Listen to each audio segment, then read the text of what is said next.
దేవరాగం జ్ఞానయోగం వ్యాసపీఠం బహువేదశాస్త్రం బోధామృతహిత శ్రీమన్నారాయణం శివగౌరీ సంభాషిత సకల పురాణం అష్టాక్షరి పంచాక్షరి మంత్రావరణం అఖిల దేవతా సంస్తుతి పారాయణం జయ మంగళకరమీ ప్రవచన శ్రవణం అనుదినము శుభము సుఖము జీవన గమనం దేవరాగం జ్ఞానయోగం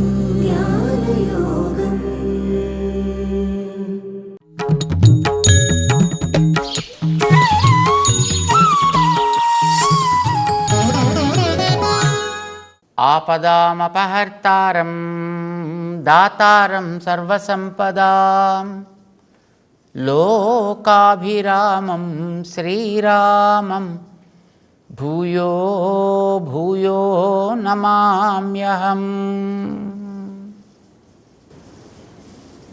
జయ శ్రీమన్నారాయణ. ప్రియ భగవద్బంధువులారా, మంచి పనులు చేస్తూ ఉండాలి, చెడు పనులు మానాలి. మంచి పనులు ఎప్పటిదాకా చేస్తూ ఉండాలి? జీవించినంత వరకు చేస్తూ ఉండాలి. చెయ్యాలంటే ముందర వాటికి సంబంధించిన తెలివి కావాలి, జ్ఞానం కావాలి. ఎంత కావాలి? నువ్వు పనులు చేస్తూ ఉన్నంత వరకు వాటిని వెనకాల సవ్యంగా చేయించే జ్ఞానాన్ని నువ్వు సాధిస్తూనే ఉండాలి. సాధించి పని చేయాలి. ఎంతవరకు పని చేయాలి? నువ్వు ఉన్నంత వరకు పని చేస్తూనే ఉండాలి. జీవించినంత వరకు మనం పని చేస్తూనే ఉండాలి, జ్ఞానం సంపాదిస్తూ ఉండాలి, దాన్ని కర్మ వెనకాతల ఆచరణలో పెడుతూనే ఉండాలి. కర్మాచరణము అని అంటానే ఏదో ఒక పూట చేసి మానేసేది కాదు, ఏదో ఒక రోజు మాత్రం మనం తెలుసుకోవాల్సింది కాదు. ఈ తెలివి ఎప్పుడు ఉండాలి, ఆచరణ ఎప్పుడు చేయాలి. మనం గాలి పీల్చడం, గాలి వదలడం ఎంతవరకు అయితే మనం చేస్తుంటామో అంతవరకు కర్మాచరణ కూడా చేస్తూనే ఉండాలి. ఆప్రయాణాత్ అంటారు మనకి వేదాల్లోనే. ఆప్రయాణాత్, ఆ చివరి ప్రయాణం చేసే మహాప్రస్థానానికి వీడు బయలుదేరేటంతవరకు చేస్తూనే ఉండాలి కర్మాచరణ. అంతవరకు జ్ఞానం ఉండాలనుకుంటే ఎప్పుడూ చేస్తూ ఉండాలి. జ్ఞానం అనేటటువంటిది మనిషికి ప్రధానమైనటువంటి సంస్కరించే పరికరం, అది వెనకాతల. కనుక దాన్ని ఎప్పుడు కూడా మంచిగా ఉంచుకోవడం అనేటటువంటిది కూడా అవసరమని, అది ఎప్పుడు కూడా బాగా విస్తరించి ఉండాలి, బాగా ప్రకాశిస్తూ ఉండాలని. ఆదిత్యవత్ జ్ఞానం ప్రకాశయతి, సూర్యుడంతగా దాన్ని విస్తరింపచేసుకోవాలయా అని చెప్పాడు తప్ప ఏదో కొద్ది కొద్దిగా సంపాదించమని చెప్పట్లేదు శ్రీకృష్ణుడు కూడా భగవద్గీతలో. 5వ అధ్యాయంలో మనని అడ్డేదేది అంటే మన అహంకారం మన అడ్డుతూ ఉంటుంది. ఏం చేస్తుంది అహంకారం? మొత్తం అంతా నేనే, అంతా నాదే, అంతా నాకే, ఇలా అనిపిస్తూ ఉంటుంది. దాన్ని కొంచెం మార్చు. పని మానమని చెప్పట్లా, కానీ ఈ భావనలను కొంచెం మార్చి వెనకాతలకి పంపించు అని మనకి చెప్తూ వస్తున్నాడు. అది ఎలా మార్చాలి అనే దాన్ని 17వ శ్లోకంలో చెప్తున్నాడు. తద్బుద్ధయః తదాత్మానః తన్నిష్ఠాః తత్పరాయణాః గచ్చంతి అపునరావృత్తిం జ్ఞాన నిర్ధూత కల్మషాః. మన మీద పట్టే ప్రధానమైనటువంటి మురికి ఈ అహంకారం. ఏం అహంకారం? నేనే చేస్తున్నాను, నా వల్లే జరుగుతోంది, నాకే ఇదంతా అనే అహంకారమే ప్రధానమైనటువంటి శత్రువు. మనకి 4వ అధ్యాయంలోనే చివరికి వచ్చిన తర్వాత ఇది మన వెనకాతల వాడికి పాసాన్ చేయాలి, మన మీద పెట్టుకోవద్దు అనే విషయాన్ని చాలా చక్కగా చెప్పాడు. ఇలాగా మనలో కలిగే అహంకారం లాంటిది ఒక పెద్ద ప్రవాహం. వాడు మనల్ని నడిపిస్తున్నాడు కనుక వాడికి సంబంధించింది ఇదంతా అనే జ్ఞానం అనేది ఒక పడవ, జ్ఞానప్లవము అని దానికి పేరు పెట్టాడు. జ్ఞానప్లవేనైవ వృజినం సంతరిష్యసి. ఈ జ్ఞానం అనే ఒక పడవని కనుక నువ్వు తోడు చేసుకోగలిగినట్లయితే ఈ అహంకారం అనేటటువంటి ఈ జలాల మించి నువ్వు జాగ్రత్తగా ఆవలిగట్టుకు చేరగలుగుతావు. జ్ఞానం అనేది నిప్పు లాంటిది, దీన్ని ఎప్పుడు వెలిగేటట్టు చూసుకోవాలి. జ్ఞాన అగ్ని ఏం చేస్తుంది? ఇది మన మీద ఉండేటువంటి అహంకారం. ఏంటి అహంకారం? కర్తృత్వాహంకారం, భోక్తృత్వాహంకారం, జ్ఞాతృత్వాహంకారం. రకరకాలుగా ఉంటుంది మన మీద అహంకారం.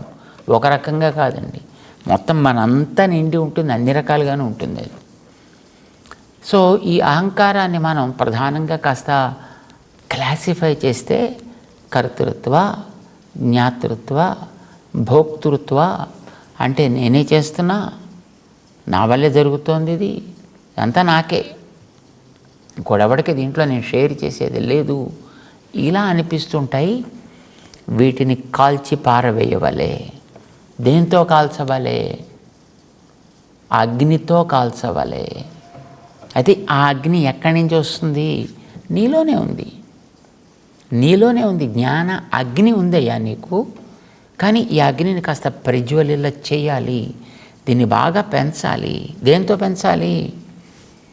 ఉపదేక్ష్యంతి తే జ్ఞానం. పెద్దవాళ్ళు నీకు చెబుతారు, జాగ్రత్తగా విను. ఆ వినికిడి వల్ల నీలో కలిగేటటువంటి తద్బుద్ధయ, నీలో ఒక ఒక విశ్వాసం నిలకడగా ఏర్పడాలి. ఆ జ్ఞానం, వాళ్ళు ఉపదేశం చేసిన జ్ఞానం అనేది అప్పుడు నీలో ఉండేటటువంటి ఈ అగ్నిని ప్రజ్వలిల్ల చేసే చిదుగులు లాంటివి. మనకు 2 కావాలండి. నిప్పు మండాలి అంటే 2 ఉండాలి. ఒకటి, నిప్పుని జాగ్రత్తగా పెంచేట్టుగా చిదుగులు వేయాలి దాని మీద. ఈ వేసిన చిదుగులు మళ్ళీ ఏదో పెద్ద పెద్ద ఇంత కట్టెలు పట్టుకొచ్చి వేసామనుకోండి ఇంత నిప్పు మీద, శుభ్రంగా అది కాస్త ఆరి ఊరుకుంటుంది. ఆరిపోకూడదు. ఆరిపోకుండా ఉండాలంటే నిప్పు మీద మొట్టమొదటి చిన్న చిన్న చిదుగులు, సమిధలు లాంటివో లేకపోతే కాస్త పీచు లాంటిదో దాని మీద వేసినట్లయితే అది మెల్లిగా అంటుకుని గ్రాడ్యువల్గా నిప్పు కొంచెం పెరుగుతుంది. అప్పుడు దాని మీద సమిధలు వేయాలి, చిన్న చిన్న సమిధలు వేయాలి, అప్పుడు కొంచెం పెరుగుతుంది. అప్పుడు దాని పెద్ద పెద్ద కట్టలు వేయాలి, అప్పుడు కొంచెం పెరుగుతుంది. ఇలాగ అది కనుక క్రమంగా పెరిగిన తర్వాత ఎన్నిటినైనా అది కాల్చి పారవేయగలుగుతుంది. కానీ ఆ మొట్టమొదటి చిన్నగా ఉండేటప్పుడు దాన్ని పరిరక్షించుకోవాల్సిన బాధ్యత మనది. దాని మీద పట్టుకొచ్చి ఏవేవో వేయకూడదు. గ్రాడ్యువల్గా అది పెరగడానికి వీలేట్టుగా వేస్తుండాలి, దాన్ని కాస్త విసురుతూ ఉండాలి. అలాగే మనకు కూడా పెద్దల యొక్క, సజ్జనుల యొక్క ఉపదేశం అనేటటువంటి ఈ చిదుగులు దీని మీద వేయాలి. వేసి ఈ జ్ఞానం అనే అగ్నిని జాగ్రత్తగా పెంచాలి. మన విశ్వాసం అనేటటువంటి విసురుతోటి దాన్ని జాగ్రత్తగా పెంచాలి. అప్పుడు అది పెరిగితే దేన్నైనా మొత్తం కాల్చి సర్వకర్మాణి భస్మసాత్ కురుతే. 4వ అధ్యాయంలో చెప్పాడు ఈ మాట. మొత్తం పనులన్నిటినీ కూడా ఇది భస్మం చేసి పారవేయగలుగుతుందయ్యా. ఎన్ని ప్రాచీనంగా ఎన్ని జన్మల నుంచి చేసుకున్నటువంటి కర్మలైనా కావచ్చు, అవి ఎంత వేళ్ళూనుకుని ఉన్నవైనా, ఎంత డీప్ రూటెడ్గా ఉన్నవైనప్పటికీ కూడా అలాంటి వాడని కూడా ఇది శుభ్రంగా నిర్మూలన చేసి పారేయగలుగుతుంది, కాల్చి పారవేయగలుగుతుంది. కనుక నువ్వు నిర్ధూత కల్మషుడు కాగలుగుతావు. నిర్ధూత కల్మషుడు పైన పేరుకున్నటువంటి కాలుష్యములని శుభ్రంగా తొలగించుకున్నవాడివి అవుతావు అన్నమాట. నీ జ్ఞానం మంచిగా ప్రకాశిస్తుంది. అలా ప్రకాశిస్తేనే గచ్చంతి అపునరావృత్తిం, మళ్ళీ ఇంకోసారి ఇందులో తగులుకోనక్కర్లేనటువంటి స్థితి దగ్గరికి నువ్వు చేరగలుగుతావు. ఏం చేయాలి దానికోసం? ఎంతకాలం చేయాలి ఇలాగా? ఎంతకాలం చేయాలి? ఉన్నంతకాలం చేయాలి. బతికున్నంతకాలం చేయాల్సింది. ఏమంటే తిండి ఎంతకాలం తినాలండి అంటే ఈవేళ శుభ్రంగా కడుపు నిండా తినేయండి ఇంకా చాలు జీవితానికి అని ఉంటుంది ఎక్కడన్నా? నువ్వు ఎంతకాలం బతకాలనుకుంటావో అంతకాలం తింటూనే ఉండాలి. ఎంతకాలం గాలి ఒక్కసారి పీల్చేస్తాడండి మొత్తం అంతా, ఇంకా చాలు కదండి అంటా. నువ్వు బతకాలనుకుంటే ఎప్పుడు పీలుస్తూనే ఉండాలి. నువ్వు బతికినంత వరకు ఎలా పీలుస్తూ ఉండాలో, నువ్వు బతకాలనుకున్నంత వరకు ఎట్లాగే తింటూ ఉండాలో, అలాగే నువ్వు బతకాలనుకుంటున్నంత వరకు కూడా ఈ నిప్పుల్ని ఆరిపోకుండా జాగ్రత్తగా చిదుగులు వేసి విసరడం అనేటటువంటి పని చేస్తూనే ఉండాలి. తద్బుద్ధయ, మొదటిది నువ్వు చేయవలసింది నిన్ను తెలుసుకోవాలి, ఆత్మదర్శనమే నా లక్ష్యము అనేటటువంటి దాన్ని బుద్ధిలో నిలకడగా ఉంచుము. రెండవ అధ్యాయంలో చెప్పండి ఈ మాటని సూక్ష్మంగా. వ్యవసాయాత్మిక బుద్ధి ఏకా, ఇదే నీకు కావలసింది. దాన్ని ఇక్కడ మళ్ళీ మనకి రిపీట్ చేస్తున్నాడు ఆయన. తద్బుద్ధయ, ఏకాగ్రమైనటువంటి అలాంటి జ్ఞానానికి సంబంధించినటువంటి ఒక విశ్వాసం. ఏమిటది? కర్తని నేను కాదు, ఇది నాకు కాదు, నా లక్ష్యం వీటిని పొందడం కాదు, ఆత్మదర్శనమును పొందుటే నా లక్ష్యం. దానికి తగ్గట్టుగా ఏది అవసరమో దాన్ని నేను సంపాదిస్తా, దాన్నే పెంచే ప్రయత్నం చేస్తా. మిగతా వాటన్నిటిని కూడా నేను క్రమంగా దూరంగా పెడతా. పనులు మాంటల్లే లోపలుండేటటువంటి ఆ జ్ఞానాన్ని వీడు సంస్కరిస్తున్నాడు అన్నమాట. పని చేస్తూ ఉంటాడు. వీడికి ఇక్కడ ఏ పని అవసరమో ఆ పనులన్నీ వీడు చేస్తూనే ఉంటాడు. బాధ్యతతోటి కర్తవ్య నిర్వహణ చేస్తూ ఉంటాడు. ఇది మానక్కర్లేదని చెప్పాడు ఆయన. బుద్ధిని మాత్రం దాని దట్టే పెట్టు, కర్తృత్వాన్ని నీ మీద పెట్టుకోకూడదనే విషయం మాత్రం మర్చిపోకు. తద్బుద్ధయ, చాలునా? చాలదు. ఆ విన్నటువంటి పెద్దల ద్వారా లభించినటువంటి విషయాన్ని మననము చేయుము. తదాత్మానః, మళ్ళీ మళ్ళీ మళ్ళీ మళ్ళీ మళ్ళీ మళ్ళీ దానిని స్మరణ చేస్తూ ఉండాలి. ఎందుకంటే మనం ఇప్పుడు విన్నది కాసేపటి జ్ఞాపకం ఉంటుందని చెప్పలేం కదా, ఈవేళ విన్నది రేపటి జ్ఞాపకం ఉంటుందని చెప్పలేం కదా. ఎంతకాలం వరకు మనకి ఒక విషయం మీద నిలకడైనటువంటి జ్ఞానం ఉంటుంది అనేది మనం చెప్పలేము. ఇక్కడ మన చుట్టూ ఉండే ప్రపంచంలోంచి ఎన్నెన్నో విషయాలు వచ్చి మన మీద ప్రతి క్షణం పడుతూనే ఉంటాయి, ప్రతి క్షణం పడుతూనే ఉంటాయి మన మీద. ఇవన్నీ వస్తూ ఉంటాయి కనుక విన్నటువంటి దాన్ని మళ్ళీ ఎప్పటికప్పుడు దాన్ని ఫ్రెష్ అప్ చేసుకుంటూ ఉండాలి. దీని మీద మళ్ళీ నిమురు కప్పి అది పూర్తిగా ఎక్కువైపోయి లోపల చివరికి నిప్పు ఉందో లేదో తెలియని స్థితిలోకి పోనివ్వకూడదు.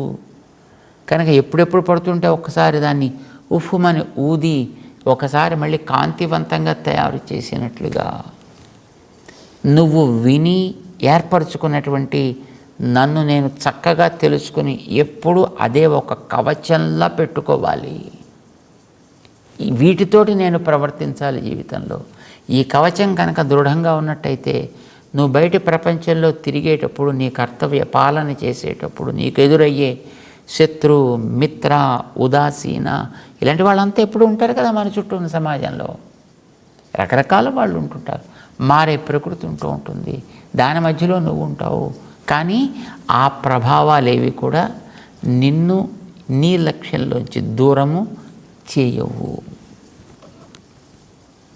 సో మననము చేయాలి నిరంతరము. తదాత్మానః, ఆత్మ అంటే మనస్సు అని అర్థం అండి. ఆత్మపదానికి కూడా చాలా అర్థాలు ఉన్నాయి.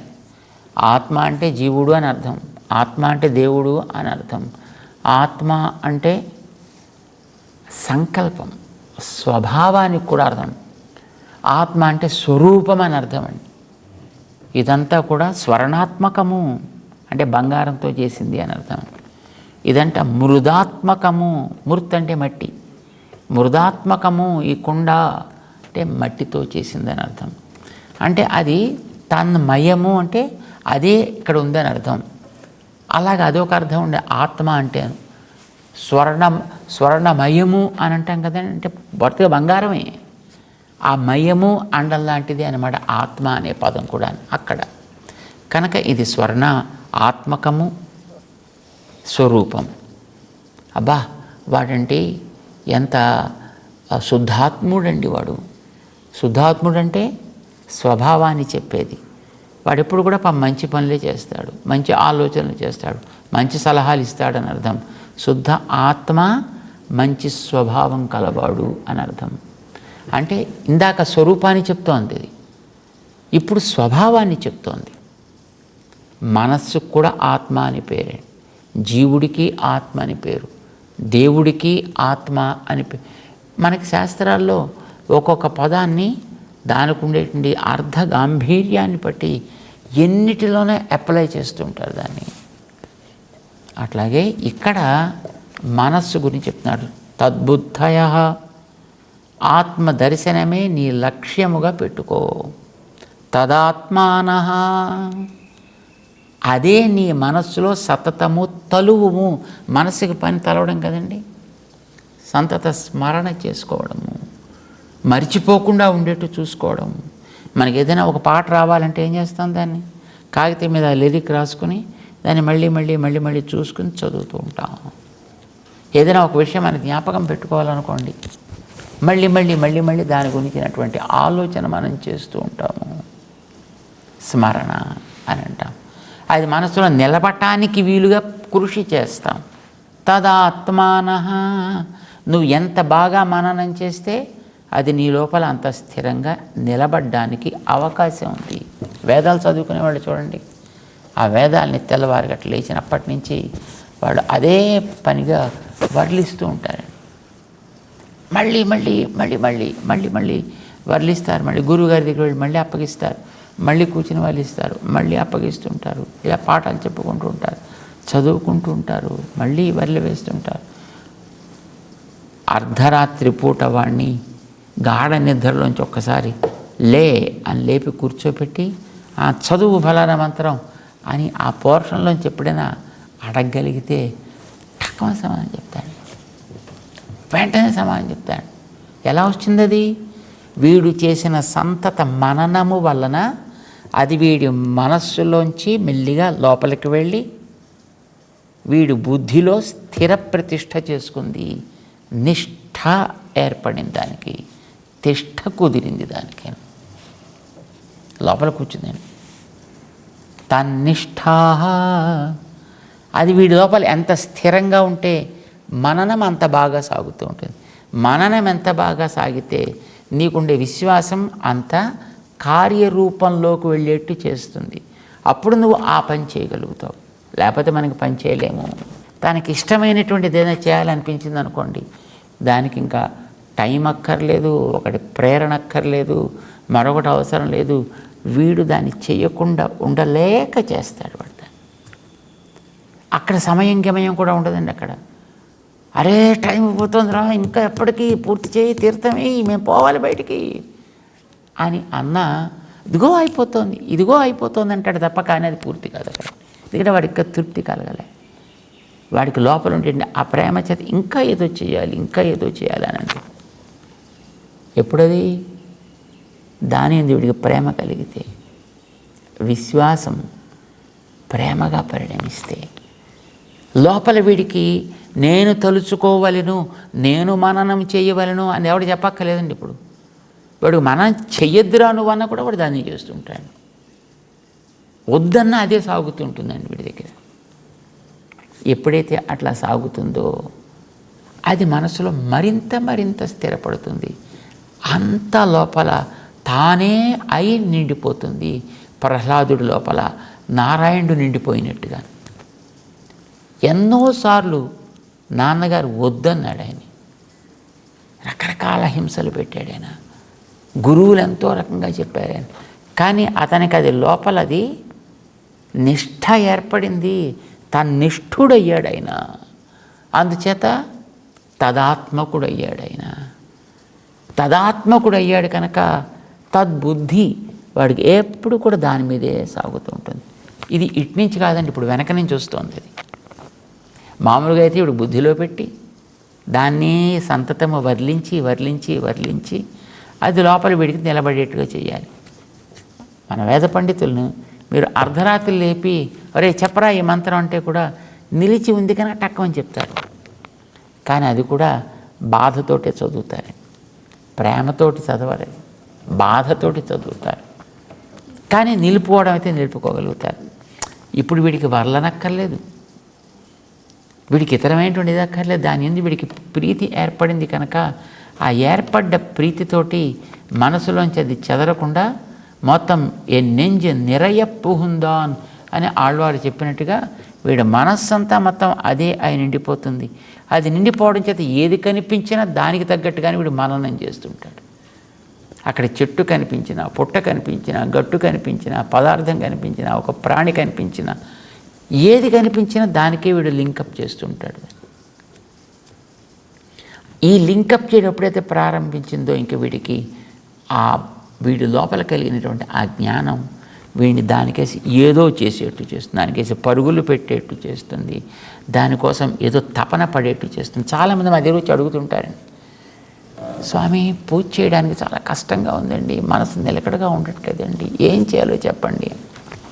మేము వాళ్ళని అడుగుతూ ఉంటాం, అలా బాగుందా అంటే నీకు పూజ చేస్తుంటే ఏం అడ్డొస్తోంది? ఏం చెప్పాలండి, పిల్లలు, భార్య, ఉద్యోగం, మనసు కుదురు ఉండట్లేదండి. ఓ చాలా బాగుందా? నీ భార్య మీద నీకు దృష్టి పెడుతూ ఉంటుందా? చికాకంతా అక్కడే వచ్చిందండి.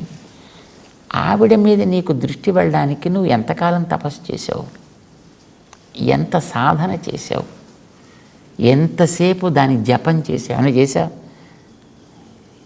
ఏం లేదండి. మరి ఎందుకు ఎడుతోంది? ఇష్టమైంది కనుక.